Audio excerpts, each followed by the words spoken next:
at isang regalo ni Jessie. May nangyayari ngayon sa pagitan ni Marisa at Jessie. Pero ang galing nilang dalawa magpanggap. Walang nakapansin ng kakaiba. Napangiti si Jessie. Walang problema, Mrs. Howard. Nakatali ka sa abandonadong pabrika, at napakaraming alikabok doon. Dapat talaga maghugas ka. Anyway, nakainom ang lolo ko kagabi at late na majay gising ngayon. Tatawagan ko siya sa loob ng 1 oras. Isang matamis na ngiti ang ibinigay ni Marisa. Salamat. Tinulungan ni Lauren na kunin ang mga bagahe ni Marisa. Mama, tutulungan kitang pumili ng damit mo. Sige. With that, dinala ni Lauren si Marisa pabalik sa kwarto niya. Makalipas ang 1 oras. Nagtipon ng mga pamilya Howard at Hudson sa silid kainan. Ngumiti si Charleston kay Marisa. Ginang. Howard, ito ba ay almusal na gusto mo? Magalang na sagot ni Marisa, Mr. Hudson, Marisa na lang ang itawag mo sa akin. Tumingin siya sa nakasisilaw na hanay ng mga pinggan at puno ng papuri. Ginoo. Hudson, hindi pa ako nakakain ng ganito kasarap na almusal. Nakakamangha ang sari-saring pagkain at ang presentasyon. Masarap ang lasa mo. Parang painting ang display ng pagkain. Halos hindi ko na matiis ang paghukay. Ngumiti din si Lauren. Nay, very particular ang pamilya ng asawa ko sa style at presentation, unlike us. Magpiprito lang kami ng isang itlog at kakainin ito ng plain mula sa isang plato. Ang chef nila, kahit na ordinaryong pritong itlog lang, ay magdadagdag ng ilang berdeng gulay, prutas, o kung ano pang palamuti sa ulam. Tumango rin si Stephen. Ito ang totoong buhay ng isang maharlika. Kung ikukumpara sa iyo, para kaming mga bumpkin ng bansa. Hehe. Si Stephen ay anak ng pamilya Howard at karaniwang itinataguyod ang pagmamataas ng kanyang pamilya. Gayunpaman, mas handa siyang magpakumbaba dito dahil sa titahiin ni Michael ang kanyang diyosa. Matapos matikman ang dilaw na prutas, nakita ni Marisa na masarap ito at nagtanong, ano ito? Medyo parang mangga ang lasa, pero medyo iba. Ipinaliwanag ni Lauren, ito ay isang prutas na personal na nilinang ng Hudson S. Dito lang ito makikita. Parang Italian-sounding name ang pangalan nito. Nay, dahil mahilig ka sa prutas, dadalhin kita mamaya sa kanilang taniman. Maraming masasarap na prutas doon. Napakaganda ng balat ni Marisa. Bagamat siya ay isang babae na nasa edad 40, mukhang nasa 30 pa lamang siya. Bukod sa mga high-end na skincare products, ang pinakamahalaga ay mahilig siyang kumain ng prutas. Siya ay mahilig sa prutas at halos araw-araw ay kumakain ng mga ito. Sige. Masayang sumang-ayon si Marisa. Nang makitang maganda ang mood ni Marisa, nagkusa si Charleston na sabihing, Marisa, kailangan kong humingi ng tawad. Dumating ka sa England at ninakawan sa isang kasino. Naging pabaya ako at humihingi ako ng tawad sa iyo. I promise na wala nang mangyayaring ganito. Si Charleston ay isang malaking shot at senior kay Marisa, gayunpaman humihingi ito ng tawad sa kanya sa isang mababang paraan. Sabi ni Marisa, Mr. Hudson, sige. Maliit na aksidente lang iyon. Tsaka naayos na ng panganay mong apo. Kailangan kong magpasalamat sa kanya. Dagdag pa ni Stephen, kasalanan ni Marisa ang pagiging matigas ang ulo. Gusto siyang puntahan ni Michael, ngunit pinilit niyang pumunta sa kasino. Mr. Hudson, mangyaring huwag itong isa-puso. Sa sandaling iyon, lumapit si Butler Frank kay Jessie na may dalang form ng autorisasyon. Ginoo. Jessie, ang Crockford's Casino ay nabili na. Ibinaba ni Jessie ang kanyang mga kubyertos at tumango. Kinuha niya ang dokumento, tumayo, at naglakad papunta kay Marisa. Ginang. Howard, nabili ko na ang Crockford's Casino na pinuntahan mo kagabi. Pinibigay ko sa'yo. Lagdaan ito at magiging iyo ang kasino. Kulat na tinitigan ni Marisa si Jessie. Ano? Pinili mo ang Crockford's Casino. At ibibigay mo sa akin. Nagulat din si Stephen. Narinig ko na ang kasino ay may 200 taong kasaysayan. Sikat na sikat. Jessie, sobra-sobra ang regalo mo. Hindi natin matanggap. Nakangiting tumango si Charleston.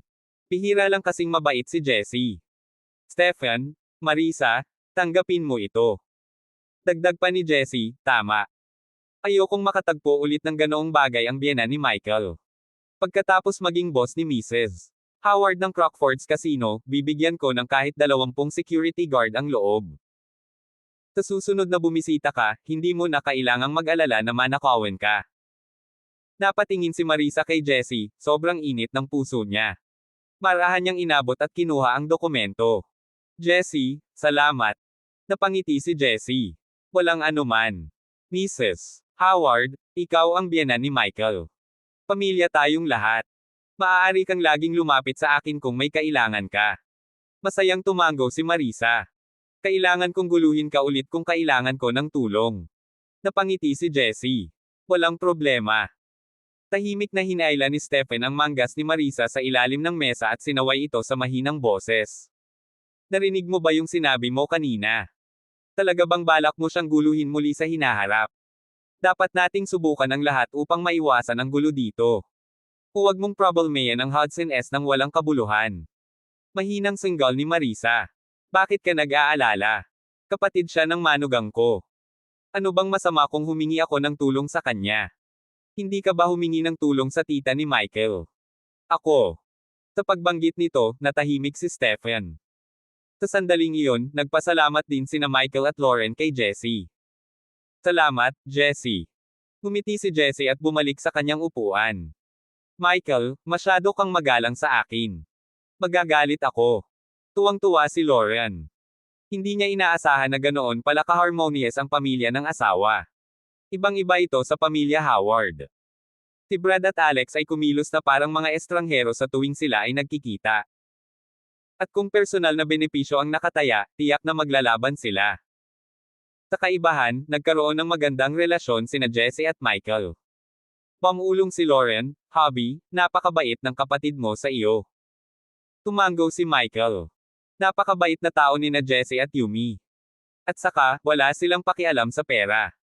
Hoy, nasaan si Yumi? Biglang tanong ni Lauren. Sa sandaling ito, pumasok si Yumi sa kanyang kimono. Siya ay napakawasto at magalang, at palaging yumuyuko kapag bumabati sa isang tao. Magalang na yumuko si Yumi kay Marisa. Hello, Mrs. Howard. Nagmamadaling tumayo si Marisa. Hello, Mrs. Hudson. Nagkita ulit tayo. Naging mas maganda ka pa kaysa sa huling pagkakataon. Ang ganda ng kimono mo. Paulit-ulit na pinupuri ni Marisa si Yumi, maganda, matikas at maganda ang ugali. Ang hitsura at personalidad ni Yumi ay talagang karapat-dapat sa gayong papuri. Gayunpaman, pinaulanan siya ni Marisa ng mga papuri dahil nakonsensya siya. Kung tutuusin, may nangyari sa pagitan nila ni Jessie kanina. Kabanata 502 nagtatanong tungkol sa sikreto ng pamilyang Hudson. Si Yumi ay nakasuot ng orange at pink na kimono na may pattern ng crane, perpektong ipinapakita ang kanyang marangal na katayuan bilang nangungunang kagandahan ng Japan. Siya yung tipo ng kagandahan na lumaki sa'yo habang tinitignan mo siya. W. Kung mayroon man, si Yumi ay hindi inferior kahit na sa pinakamagagandang babaeng celebrity sa Japan. Ngumiti si Yumi kay Marisa. Ginang. Howard, kung gusto mo, maibibigay ko sa iyo. Nagmamadaling nagpasalamat si Marisa. Sige. Salamat. Sa sandaling ito, tinanong ni Jessie si Yumi, Yumi, nagawa mo na ba ang mga bagay na hiniling ko sa iyo? Tumango si Yumi. Oo. Iniabot niya ang isang notebook ng Smithson kay Jessie. Kinuha ang notebook, tumayo si Jessie at pinasa kina Lauren at Michael. Curious na tanong ni Michael, ano ito? Sumagot si Jessie, ito ang talaan ng lahat ng mga tindahan na pagmamay-ari namin ni Yumi sa buong mundo, kabilang ang mga casino sa Las Vegas at Macau, mga hotel sa Japan, mga pasilidad ng innovation, at mga plastic surgery na ospital sa South Korea. Ikaw, Lauren, Mr. at Mrs. Howard ay maaaring tumingin at tingnan kung mayroong anumang bagay na gusto mo sa loob. Maaari kang pumili ng kahit anong gusto mo. Ibibigay ko sa iyo. Na-touch naman si Lauren. Hindi ba masyadong mabait ang kapatid na ito? To-think na kusang loob niyang ibibigay sa kanyang nakababatang kapatid ang alinman sa kanyang mga ari-arian. Agad namang pinuri ni Marisa si Jessie, Mr. Hudson, siguradong marunong ka magpalaki ng bata. Tingnan kung gaano kalapit si Jessie kay Michael. Bilang kanyang nakatatandang kapatid, si Jesse ay palaging sumusuko sa kanyang nakababatang kapatid. Wala siyang ipinaglalaban at inalok pa ang kanyang mga ari-arian para mapili ni Michael. Puntong hininga, kung ang dalawang anak ko lang ay kalahating kasing galing mo. Nakisabay din si Stephen sa pambabola. Ginoo Hudson, kailangan mo talagang turuan kami kung paano magpalaki ng bata sa tamang paraan. Marami kaming matututunan sa iyo. Tumawa si Charleston. Wala naman akong masyadong ginawa. Palagi silang matinong bata. Si Jesse at Yumi ay walang pakialam sa mga material na bagay tulad ng pera. Lauren, Stephen at Marisa, dahil nag-alok si Jesse, mangyaring pumili kung ano ang gusto mo. Huwag tumayo sa seremonya. Natuwa si Marisa. Sige, hindi na tayo mahihiya kung ganoon. Haha. Umupo si Marisa sa tabi ni Lauren at masayang binuksan ang notebook. Napagtanto niya na si Jesse ay nagmamay-ari ng higit sa 800 kumpanya sa buong mundo. Ang mga asset na nakalista ay mula sa mga klinika at ospital ng plastic surgery hanggang sa mga hotel at kasino. Bukod dito, lahat sila ay mga high-end na establishmento. Sa huli, pumili sina Marisa at Lauren ng 15 kumpanya. Agad na ipinaalam ni Jesse ang person in charge ng 15 na korporasyon na baguhin ang kanilang pagmamay-ari sa pamilya Howard. Makalipas ang 2 araw, naunang umalis ang tiyahin ni Michael. Makalipas ang 1 linggo, umalis na rin si Stephen. Hindi siya umalis ni Marisa. Sa halip, pinili niyang manatili at patuloy na samahan ang kanyang anak na babae. Lumipas ang 1 pang araw. Bumalik si Yumi sa Japan dahil may malubhang karamdaman ang kanyang lola. Isang hapon, nasa taniman ng prutas sina Michael at Lauren. Nakasuot sila ng sunshades habang naglalakad sila sa kakahuyan para mamitis ng mga prutas. Naglalaro at nagtatawanan sila habang nagtatrabaho. Samantala, sina Marisa at Jesse ay nasa isang silid sa liblib na bahagi ng kastilyo. Inayos ni Marisa ang kanyang damit, namula ang mukha. Jesse, salamat. Matagal na akong hindi naging ganito kasaya. Ibinalik mo ako sa panahon noong bata pa ako at umiibig. Ngumiti si Jesse at sinabing, makakasama lang kita sa ganitong paraan. I have to tell you na hindi ako hihiwalay kay Yumi. Tumanggaw si Marisa. Siyempre, naiintindihan ko. Hindi ko rin iiwan ang pamilya Howard. Matalino silang dalawa. Isa lamang itong kaayusan na mutually beneficial. Ito ay hindi ang uri ng relasyon na isa ay masyadong seryoso at makakuha ng isang diborsyo para sa. Alam din ni Marisa na hindi siya karapat-dapat kay Jesse sa kanyang edad ngayon. Tumingin siya sa kanya. Say, kung ibinato lang sa iyo ni Jamie ang anak ko noon. Sana ikaw na lang ang naging manugang ko. Tumawa si Jesse. Napaka-outstanding din ni Michael. Dapat mong subukang magustuhan siya hanggat gusto mo. Ako. Ganti ni Marisa. Hanggat hindi makatayo at makalakad ang anak ko, hinding-hindi ko mapapatawad si Michael. Ay, oo, Jesse, pwede ba kitang tanungin ng personal? Sasabihin mo ba sa akin?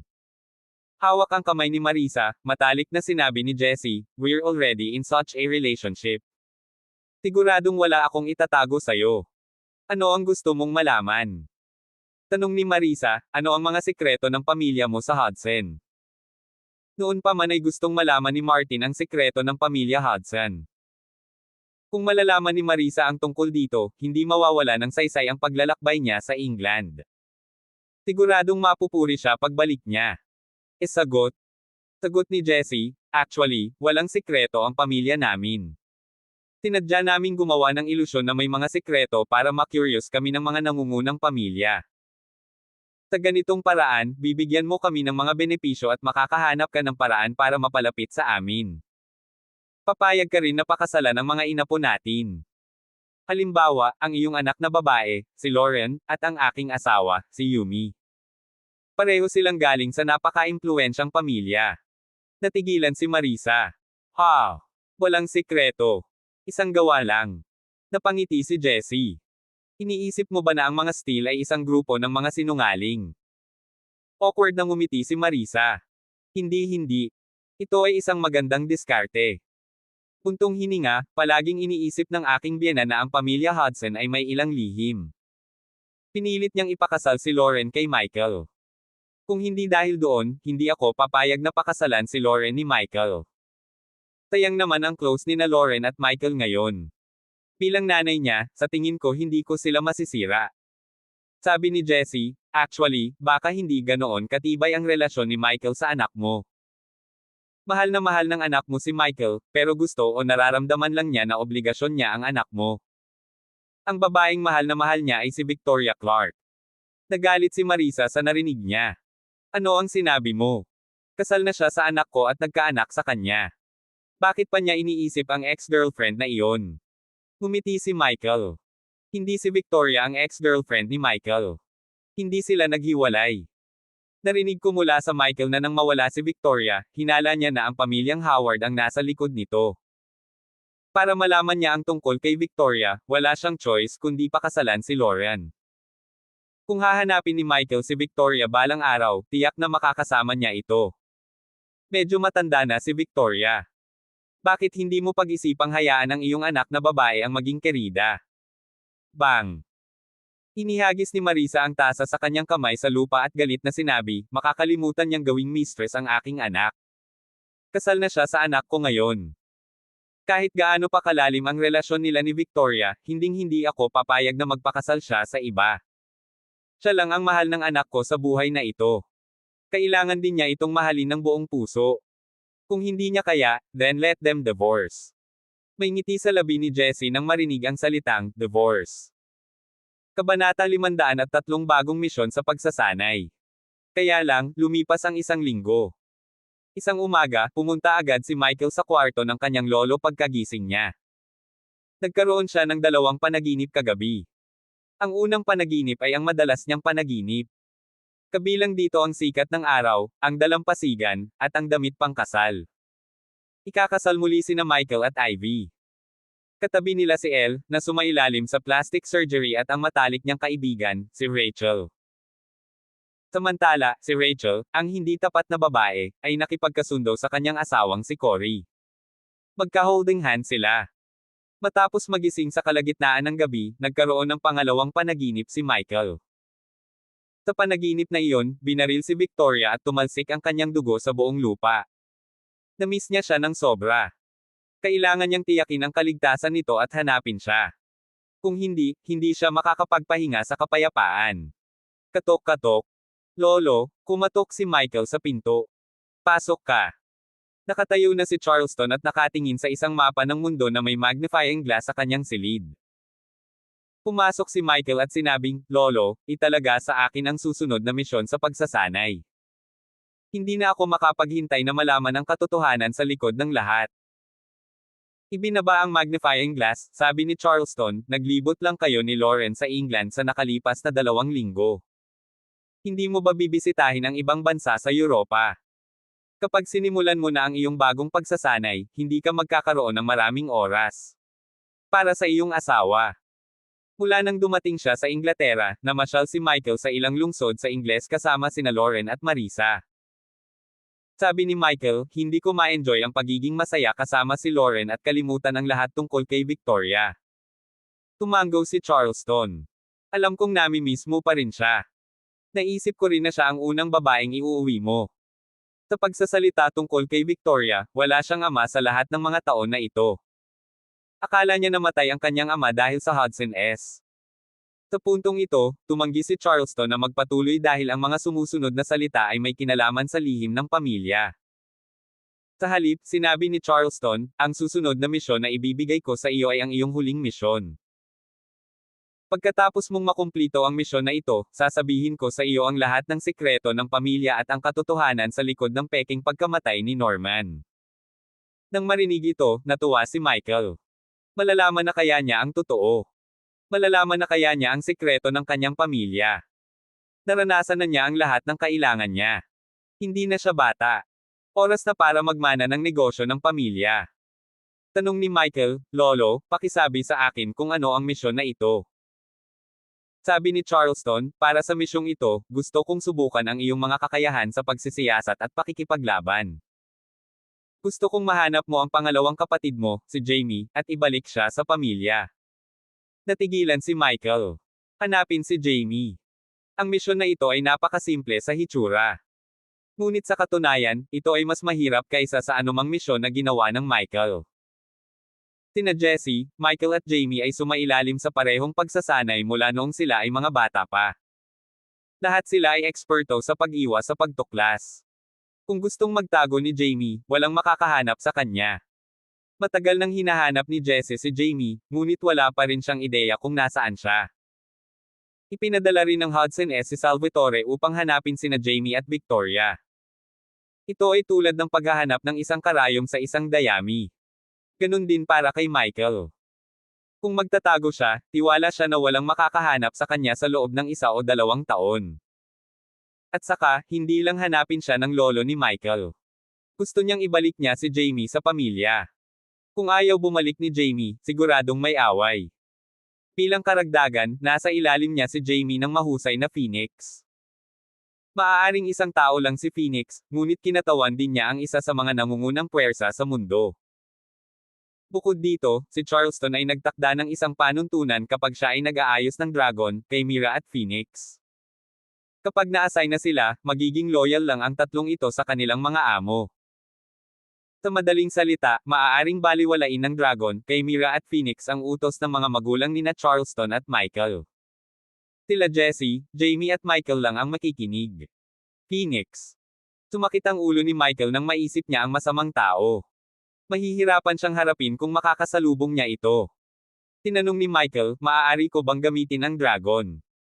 Sinabi ni Charleston, syempre, magagamit mo ang lahat ng mga mapagkukunan at koneksyon na mayroon ka. Pero gusto kong ipangako mo sa akin na hindi mo sasaktan ang pangalawang kapatid mo. Tumango si Michael. Sige. Kailan mo balak umalis? Tanong ni Charleston. Sabi ni Michael, Lolo, aalis na po ako. Ibabalik ko si Jamie para makita ka kaagad. Lumabas ng kwarto si Michael at bumalik sa kwarto niya. Pero pagpasok pa lang niya ay napagtanto niyang nandito rin si Marisa para makita si Lauren. Nang makitang nakabalik na si Michael, nagtanong si Marisa, Michael, nasaan ka kaninang umaga? Nag-uusap lang kami ni Lauren na pupunta ng France ngayon. Dalhin mo kami doon. Tinimula ni Michael ang pag-iimpake ng kanyang mga bagahe na balisa. I'm sorry, busy ako. Pinigyan ako ng aking lolo ng isang bagong misyon. Kailangan ko nang umalis. Manny. Nang marinig ito, namutla ang mukha ni na Marisa at Lauren. Nagmamadaling nagtanong si Marisa, anong misyon ang ibinigay sa iyo ng lolo mo? Sinabi ni Michael, hiniling niya sa akin na hanapin ang aking pangalawang kapatid. Nang marinig ito ni Marisa, sinabi niya, hanapin mo ang iyong pangalawang kapatid. Tinatawag mo itong misyon. Siya ang iyong lolo. Hindi ba pwedeng tawagan na lang niya si Jamie? Pwede bang suwiin ng pangalawang kapatid mo ang utos ng lolo mo? Mabilis na hinayla ni Lauren pabalik si Marisa at sinabing, Nay, hindi mo kilala ang pamilya ng asawa ko. Huwag magbulalas ng katarantiduhan. Walang balita tungkol kay Jamie sa nakalipas na panahon. Walang sino man sa pamilya ang maaaring makipag-ugnayan sa kanya. Malamig na sanggal ni Marisa. Michael, huwag mong isipin na hindi ko alam na kasama ni Jamie ang dati mong manliligaw, si Victoria. I think you're just pretending to look for Jamie when in fact, you're looking for Victoria, right? Hindi nakakagulat na nagmamadali ka sa pag-impake ng iyong mga bagahe. Nagulat si Michael na alam ni Marisa ang tungkol kay Victoria na kinuha ni Jamie. Tinipa ang mga bagahe ni Michael sa isang dominanteng paraan, tumayo si Marisa sa kanyang harapan upang pigilan siya sa pag-iimpake. Michael, tanungin kita. Makikilala mo ba si Victoria kapag nahanap mo na si Jamie? Hindi nagsisinungaling si Michael. Oo. Nagpatuloy si Marisa. Sige, tanungin ulit kita. Kung makikita mo si Victoria, puputulin mo ba ang lahat ng relasyon sa kanya? O makakasama mo siya ulit? Nagbago ang ekspresyon ni Lauren. Tahimik siyang nakatayo sa gilid at hindi nagsalita. Si Michael ay hindi nagsisinungaling. Sumagot siya, hindi ko alam. Galit na galit si Marisa. Ikaw, ang lakas ng loob mong sabihin na hindi mo alam. Ibig sabihin gusto mo pa rin siyang makasama. Tanungin kita, gusto mo pa ba si Victoria? Sumagot si Michael, oo. Smack. Tinampal ni Marisa si Michael. Isa kang hamak. Paano ako napunta sa isang playboy at irresponsibleng manugang na tulad mo? 2 buwan ka palang kasal sa anak ko at hinahanap mo na ang dati mong manliligaw. Paano mo nagagawang ganito si Lauren? Chapter 504 na Lauren, matatanggap ko si Victoria. Sumakit ang puso ni Lauren nang makitang sinasampal si Michael. Mabilis niyang hinaila pabalik si Marisa. Ma, ano pong ginagawa niyo? Bakit mo sinampal si Michael? Galit na galit si Marisa. Bakit? Hindi siya faithful sa'yo. Gusto niyang makipagbalikan sa dati niyang kasintahan at iwanan ka. May karapatan akong sampelan siya. Ito ang tahanan ni Michael. Maaaring sampelan ni Michael pabalik ang kanyang biyenan, ngunit hindi niya ito ginawa para sa kapakanan ni Lauren. Kung sinampal ni Michael pabalik ang kanyang biyenan, talagang hindi nararapat para sa isang lalaki. Hindi niya maipapangako na ay throttle niya si Victoria na parang estranghero kapag nakita niya itong muli. Hindi niya maipapangako na hindi siya magkakaroon ng matalik na relasyon kay Victoria. Baka magmahalan silang dalawa sa unang araw ng kanilang muling pagsasama, at mali siya kay Lauren.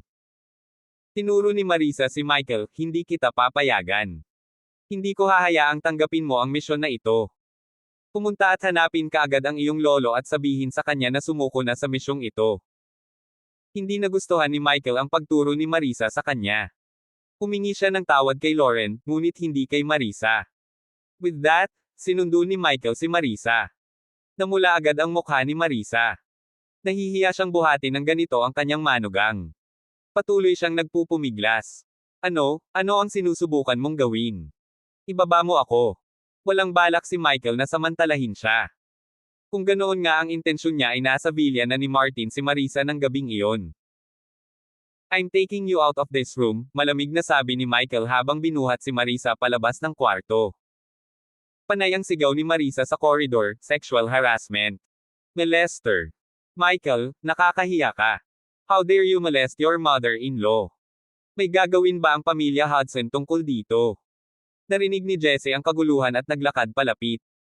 Nang makitang karge-karge ni Michael si Marisa, nagtanong siya, Michael, anong nangyayari? Bakit mo dinadala si Mrs. Howard? Matapos ibaba si Marisa, sumagot si Michael, Jesse, tulungan mo akong alagaan ang aking biyenan. Huwag niya akong istorbohin sa kwarto ko. Kailangan kong makausap si Lauren, at kailangan nating mag-usap ng mag-isa. With that, bumalik si Michael sa kanyang kwarto. Nagulat si Michael, tinutulungan siya ni Lauren na mag-impake ng kanyang bagahe. Bagamat asawa siya ni Michael, hindi niya ito pinipigilan, gaya ng sinubukang gawin ni Marisa. Sa halip, tinutulungan niya si Michael na mag-impake ng kanyang mga bagahe. Lauren. Nang makita ni Lauren na nakabalik na si Michael, dahan-dahan siyang tumayo at sinabing, Hobby, sige hanapin mo si Victoria. Kahit hindi ko alam kung bakit kanya iniwan, alam kong dapat mahal na mahal kanya. Alam ko rin na hindi mo siya nakakalimutan. Hinawakan ni Michael ang patas at malambing na kamay ni Lauren. Ako ay humihingi ng paumanhin. Isang luha ang biglang bumagsak sa kamay ni Michael. Hobby, I'm already very happy and satisfied to be able to live happily with you over the past month. Kung dumating man ang araw na ayaw mo na sa akin, hindi ako magsisisi. Nangilid ang luha sa mga mata ni Lauren. Ang kanyang magnanimous na salita ay nagpasakit sa puso ni Michael. Lauren, minsan na kitang nasaktan. Paano kita masasaktan ulit? Hindi kita pababayaan. Pero napakahalaga din ni Victoria sa akin. Honey, kung mahanap ko si Victoria, payag ka ba? Gustong tanungin ni Michael si Lauren kung payag ba siyang i-share siya kay Victoria. Gayunpaman, nahihiya siyang magtanong. Pagkatapos ng lahat, ang monogamy ay ang pandaigdigang pamantayan. Noong magkasama pa sina Michael at Ivy, ano kaya ang magiging reaksyon niya kung tinanong ni Ivy si Michael kung willing siyang i-share siya kay Tyler? Magagalit si Michael na may bugbugin siya. Ang ganitong uri ng kahilingan ay labis para sa sinumang marangal na lalaki o babae. Gayunpaman, natalo siya ni Lauren. Payag ako. Hanggat makasama kita, payag akong maging mistress. Michael, iba ako kina Victoria at Ivy. Pagkatapos kanilang iwan, nagagawa nilang umibig sa ibang lalaki at magkaanak sa kanila. Pero nakatadhana ako na ikaw lang ang mahalin sa buhay na ito. Dahil sa sakit ko, hindi ako makasama ng ibang lalaki. Hindi talaga kita kayang iwan. Sobrang naantig si Michael sa sinabi ni Lauren. Niyakap niya si Lauren ng mahigpit. Honey, hindi kita iiwan. Ipinapangako ko sa iyo ito. Hindi inaasahan ni Michael na papayag si Lauren na maging mistress. Kung ganoon, hindi na kailangang mag-alala si Michael tungkol sa pagpili sa pagitan nina Lauren at Victoria. Sa sandaling ito, nag-uusap din sina Marisa at Jessie. Tanong ni Jessie, nakipag-away na naman ba kayo ni Michael? Bakit? Siya ay palaging magalang sa ikaw. Galit na sabi ni Marisa, tama ka. Hinahangad pa rin ni Michael si Victoria. Gusto niyang aipak ang kanyang bagahe at hanapin si Victoria. Medyo natarante si Jessie. Paano ito posible? Kasama ni Victoria si Jamie ngayon. Hindi niya alam kung nasaan sila. Paliwanag ni Marisa. Nagayos ang lolo mo ng bagong training mission para kay Michael. Gusto niyang hanapin ni Michael si Jamie. Opisyal nang hahanapin ni Michael ang kanyang matandang kasintahan. Ano? Pinigyan siya ni lolo ng bagong misyon para mahanap si Jamie. Biglang nabalisa si Jessie. Sagot ni Marisa, oo, ngayon lang sinabi sa akin ni Michael. Anong meron? Tila galit na galit si Jessie habang tumatakbo pababa sa kwarto ni Charleston. Katok-katok. Lolo. Kumatok si Jessie sa pintuan ni Charleston at pumasok. Tinanong niya, Lolo, nagtalaga ka ng bagong misyon sa Michael para mahanap niya si Jamie. Tumango si Charleston. Oo, gusto kong ibalik siya ni Michael. Masyadong nabalisa si Jessie. Naka-assign na ako na hanapin si Jamie at ibalik siya. Bakit mo ibinigay ang misyon na ito kay Michael? Malamig na sabi ni Charleston, Jessie, kanina mo pa hinahanap si Jamie, at nagamit mo na ang maraming resources namin. Nakipagtulungan din sa iyo ang iba't ibang bansa para pakilyusan ang kanilang mga pulis para hanapin siya. Ngunit hindi mo pa rin nahahanap ang kinaroroonan ni Jamie. Sa makatuwid, gusto kong subukan ni Michael. Si Jessie ay mukhang malungkot. Malinaw na kinu-question ng kanyang lolo ang kanyang kakayahan. Hindi man lang niya nahanap si Jamie pagkatapos ng napakatagal na panahon. Sabi ni Jessie, napakatuso at pamilyar ni Jamie sa aming mga pamamaraan sa pagsisiyasat. Lahat kami ay tinuruan ng iisang master at tinutulungan siya ni Phoenix. Maliban kung handa si Lolo na tanggalin ang kanyang pangalan sa rehistro ng pamilya at pigilan siyang gamitin ang aming mga mapagkukunan, hindi namin siya mahahanap. One time, pinadala ko si Kaimira sa Turkey. Malinaw na naroon si Jamie, ngunit nagsinungaling para sa kanya ang direktor ng National Security Service. Walang pakialam na sinabi ni Charleston, kayong dalawa ay may access sa parehong mga mapagkukunan. Hindi ko siya madedehado para lang mas maging maayos ka.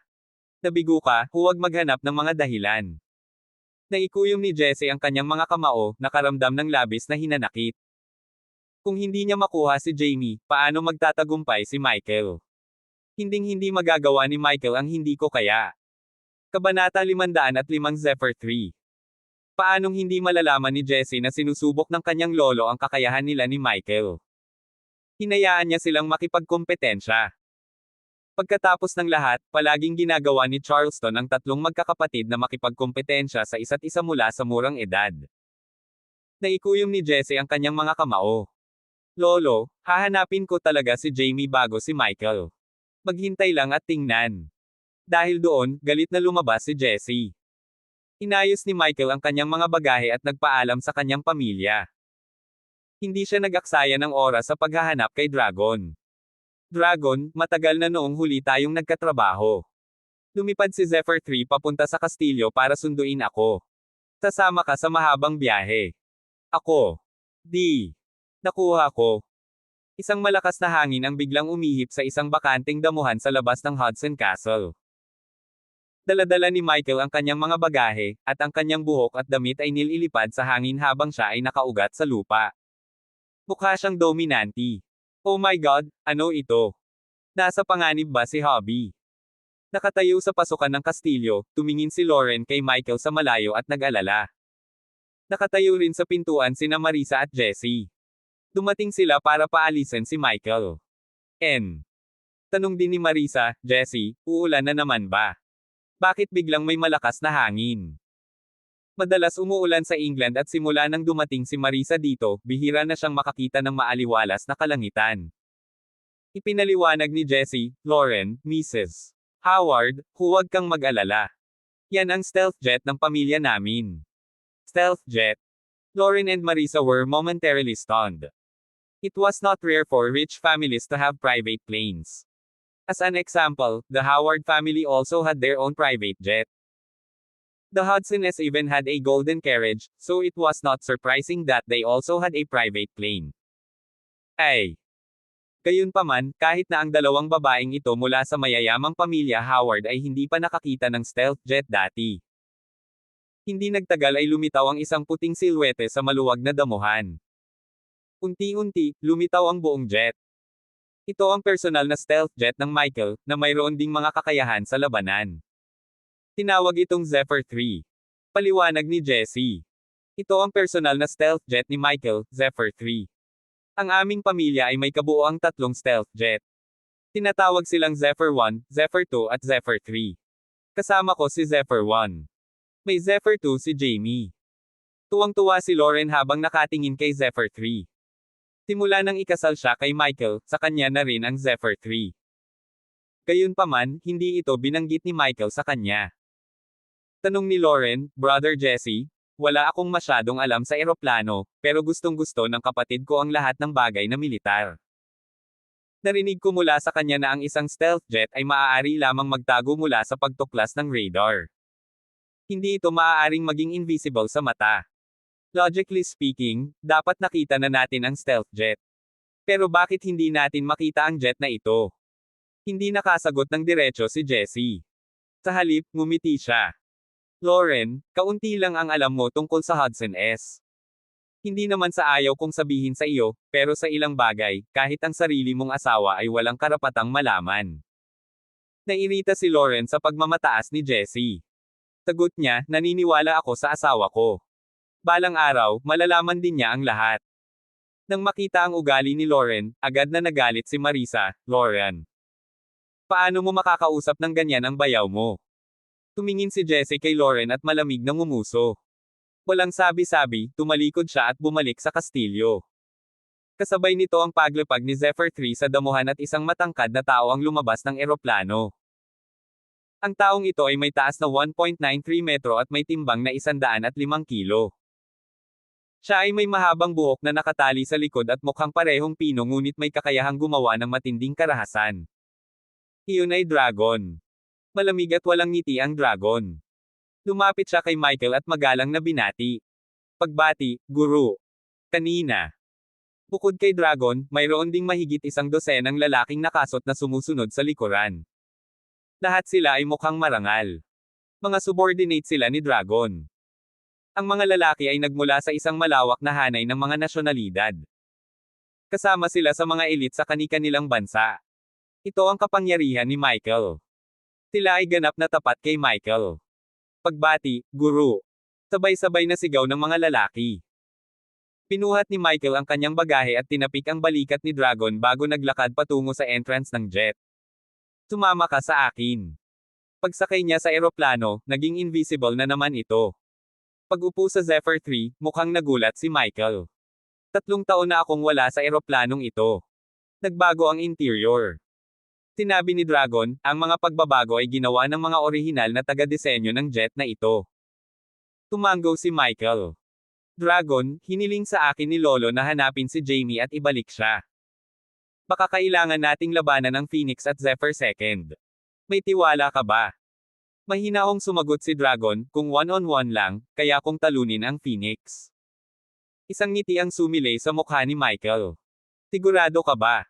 Naalala ko na natalo ka sa kanya sa huling one-on-one fight. Mukhang nahihiya si Dragon. Masyadong masama si Phoenix. Nilabag niya ang mga patakaran. Sabi ni Michael, sa boss niya si Jamie, lalo lang siyang magiging masama. Mas malakas ka nga sa kanya in terms of proper ability, pero kung isasama natin ang daya at panlilinlang, sa tingin ko pare-pareho kayong dalawa. O marahil, mas malaki ang tsansa niyang manalo. Hiyang-hiya si Dragon. Paumanhin na binaygo kita, Guro. Tinapik ni Michael ang balikat niya at sinabing, huwag kang mag-alala. Hinahangaan ko ang iyong matuwid na panig. By the way, alam mo ba kung nasaan si Jamie? Umiling si Dragon. Ginoo. Hinahanap ni na Jesse at kay Mira si Mr. Jamie sa buong mundo, ngunit hindi nila ito mahanap. Nagpadala na rin ako ng mga tao para mag-imbestiga, pero wala talagang impormasyon. Natarante si Michael. Sa kakayahan ni Jesse at sa pandaigdigang koneksyon ng aming pamilya, imposibleng wala na kaming mahanap pagkalipas ng mahabang panahon. Sabi ni Dragon, Mr. Lalong malakas ang mga kakayahan ni Jamie sa anti-reconnaissance. Bukod dito, masyadong umaasa si Mr. Jesse sa mga koneksyon ng pamilya Hudson. Kapag nakarating na siya sa isang bansa o rehiyon, agad siyang kukuha ng tulong sa lokal na pamahalaan.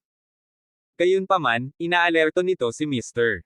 Jamie at binibigyan siya ng pagkakataong tumakbo. Tumango si Michael. Tama iyan. Hindi ipinagkait ni Lolo kay Jamie ang kanyang karapatan bilang miyembro ng pamilya Hudson. Magagamit din niya ang mga koneksyon na mayroon kami. Bilang karagdagan, noong nagsasanay siya sa buong mundo, nakabuo siya ng isang mas malawak at mas mahusay na network kaysa sa amin. Ang mga taong iyon ay maaaring tumayo sa gilid ni Jamie. Baka matulungan pa nila si Jamie na linlangin si Jesse. Sa tatlong magkakapatid, si Jamie ang pinakamagaling sa mga taong sa tao na koneksyon at may malawak na network ng mga mapagkukunan. Sinabi ni Dragon, mukhang kailangan mong maging handa para sa isang pangmatagalang paghahanap. May stealth jet din si Mr. Jamie na hindi natin ma-detect. Nakaramdam ng kaunting pagkadismaya si Michael. Hahanapin pa ba niya ito ng tuluyan? Ayaw niyang mag-aksaya ng maraming oras. Salvatore. Naalala ni Michael na sinundan ni Salvatore si Victoria mula sa huling pagkakataon. Mas magiging madali kung may natuklasan si Salvatore.